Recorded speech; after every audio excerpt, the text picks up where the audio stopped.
আজকের ভিডিওটিতে পুঞ্জক্ষয়ের শ্রেণীবিভাগ সম্পর্কে আলোচনা করব। তো শুরুতে পুঞ্জক্ষয় বলতে কি বোঝায় সেটা একটু আমাদেরকে জানতে হবে। তো ভূবিজ্ঞানী শার্প এই 1938 সালে সর্বপ্রথম এই পুঞ্জক্ষয়ের ধারণাটি দেন। আর পুঞ্জক্ষয় বলতে যেটা বোঝায় সেটা হচ্ছে ভূপৃষ্ঠের উপরিভাগে মাটি, শিলা বা রেগোলিথ যখন অভিকর্ষজ বলের প্রভাবে ভূমির ঢাল বরাবর নিচের দিকে নেমে আসে তখন সেই প্রক্রিয়াকে পুঞ্জক্ষয় বা মাস ওয়াস্টিং বলা হয়ে থাকে। আর এখানে একটা বিষয় আমাদেরকে মনে রাখতে হবে, সেটা হচ্ছে যে এই পুঞ্জক্ষয়তে এই জল বা বরফ এটা সাহায্যকারী ভূমিকা পালন করে থাকে, কিন্তু এই পুঞ্জক্ষয়ের মূল যে চালিকা শক্তি এটা হচ্ছে আমাদের পৃথিবীর মাধ্যাকর্ষণ বল। এবারেতে এই পুঞ্জক্ষয়ের শ্রেণীবিভাগ সম্পর্কে আমরা জানব। তো ভূবিজ্ঞানী শার্প পুঞ্জক্ষয়কে প্রধান 4টি ভাগে ভাগ করেছেন। অর্থাৎ দেখো, প্রথমটা হচ্ছে এই ধীর প্রবাহ, তারপর দ্রুত প্রবাহ, তারপর ধস এবং সবশেষে হচ্ছে অবনমন। এবার এই ধীর প্রবাহ বা এই স্লো ফ্লোরেজ এর এই যে পার্টটা রয়েছে একে আবার 5টা ভাগে ভাগ করা হয়েছে। একটা হচ্ছে, প্রথম হচ্ছে 1 নম্বর হচ্ছে মৃত্তিকা বিসর্পণ বা সয়েল ক্রিপ। 2 নম্বর হচ্ছে শিলা বিসর্পণ বা রক ক্রিপ। 3 নম্বর ট্যালাস বিসর্পণ বা ট্যালাস ক্রিপ। 4 নম্বর শিলা হিমবাহ বিসর্পণ বা রক গ্লেসিয়াল ক্রিপ। আর 5 নম্বর পলিফ্লাকশন। এই 5টা ভাগে। আবার দ্রুত প্রবাহ যেটা রয়েছে সেই দ্রুত প্রবাহ বা র্যাপিড ফ্লোয়েজকে 3টে প্রধান ভাগে ভাগ করা হচ্ছে। প্রথম হচ্ছে 1 নাম্বার এই মৃত্তিকা প্রবাহ বা ভূমি প্রবাহ, অর্থাৎ এই সয়েল বা আর্থ ফ্লো। 2 নাম্বার কর্দম প্রবাহ বা মাড ফ্লো। আর 3 নাম্বার অবস্কর প্রবাহ বা ডেব্রিস ফ্লো। আর এইখানেতে পরের 3 নাম্বার যে ক্যাটাগরি যেটা রয়েছে ধস বা স্লাইড, এই ধসকে 5 রকমভাবে আবার ভাগ করা হয়। তো 1 নাম্বার হচ্ছে অবস্কর ধস বা ডেব্রিস স্লাইড। 2 নাম্বার শিলা ধস বা রক স্লাইড। তারপরে 3 নাম্বার হচ্ছে শিলা পতন বা রক ফল। 4 নাম্বার স্লাম। আর 5 নাম্বার হচ্ছে অবস্কার প্রপাত বা ডেব্রিস অ্যাভেলাঞ্চ। আর সবশেষেতে এই যে অবনমন বা সাবসিডেন্টস, একে 2টো ভাগে ভাগ করা হয়। 1 নাম্বার হচ্ছে ভেঙে পড়া বা কল্যাপস। আর 2 নাম্বার বসে যাওয়া বা সেটেলমেন্ট। তো এই হচ্ছে পুঞ্জিত ক্ষয়ের যে শ্রেণীবিভাগ, অর্থাৎ কত রকমের পুঞ্জিত ক্ষয় হয় সেইটা। এবারেতে এই শ্রেণীবিভাগের এই যে ভাগগুলো আছে এই ভাগগুলো সম্পর্কে আমাদের একটু বিস্তারিত জানতে হবে। এবারেতে আমরা এইটা জানবো।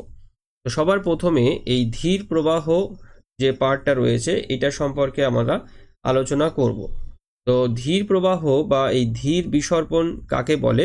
তাই অভিকর্ষজ বলের প্রভাবে পার্বত্য অঞ্চলে ভূমির ঢাল বরাবর আবহবিকারজাত বস্তুকণা মাটি অত্যন্ত ধীর ও নিরবিচ্ছিন্নভাবে ঢালের নিচের দিকে গতিশীল হওয়াকে এই ধীর প্রবাহ বলা হয়।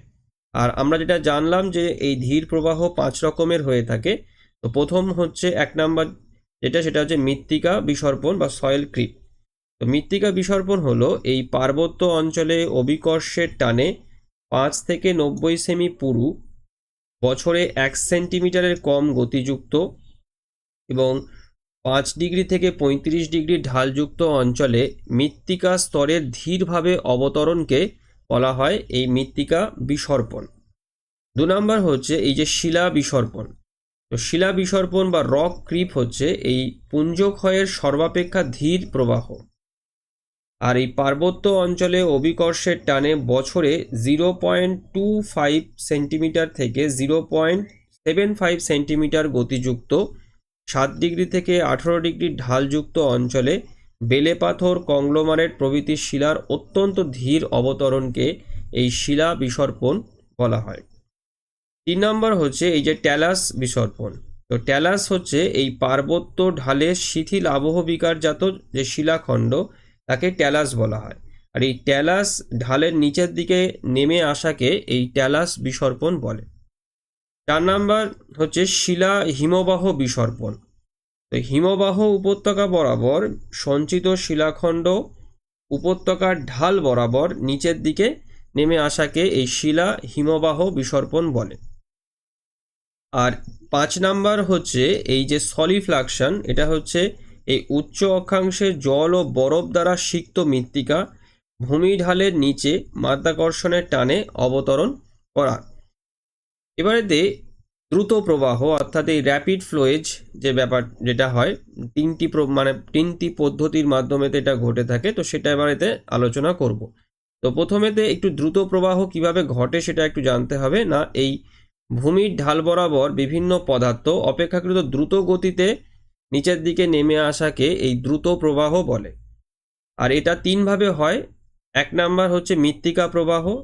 কিভাবে হয় না, এই জলসিক্ত মৃত্তিকা অর্থাৎ জলে ভিজে যাওয়া যে মৃত্তিকা দ্রুত গতিতে নেমে আসা।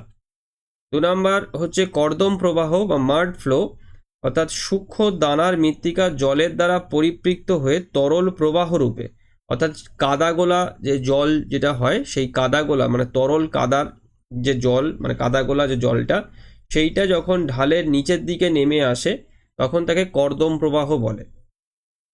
আর 3 নাম্বার হচ্ছে এই অবস্কর প্রবাহ বা ডেব্রিস ফ্লো, অর্থাৎ এই পার্বত্য অঞ্চলের খাড়া ঢালে শিলাখণ্ডের নিচের দিকে নেমে আসাকে এই অবস্কর প্রবাহ বা ডেব্রিস ফ্লো বলা হয়। এবার এতে 3 নাম্বার যে পার্টটা যেটা রয়েছে অর্থাৎ এই ধস বা স্লাইড। তো ধস হচ্ছে এই পাহাড়ি ঢাল বরাবর পদার্থসমূহের গড়িয়ে অবতরণ, আর এটাই পুঞ্জক্ষয়ের সবচেয়ে দ্রুতগামী প্রবাহ। আর এটা 5 রকমভাবে হয়। প্রথমত হচ্ছে অবস্কর ধস বা ডেব্রিস স্লাইড। কীভাবে হয় না, এই উচ্চ পার্বত্য অঞ্চলে শিথিল মৃত্তিকা স্তর ঢাল বেয়ে নিচের দিকে দ্রুত অবতরণ করাকে এই অবস্কর ধস বলা হয়। 2 নাম্বার হচ্ছে শিলাধস বা রক স্লাইড। এটা হয় কিভাবে দেখো, যে কোনো স্তরায়ন তল বা চ্যুতিতল বরাবর শিলাখণ্ডের গড়িয়ে অবতরণ করা।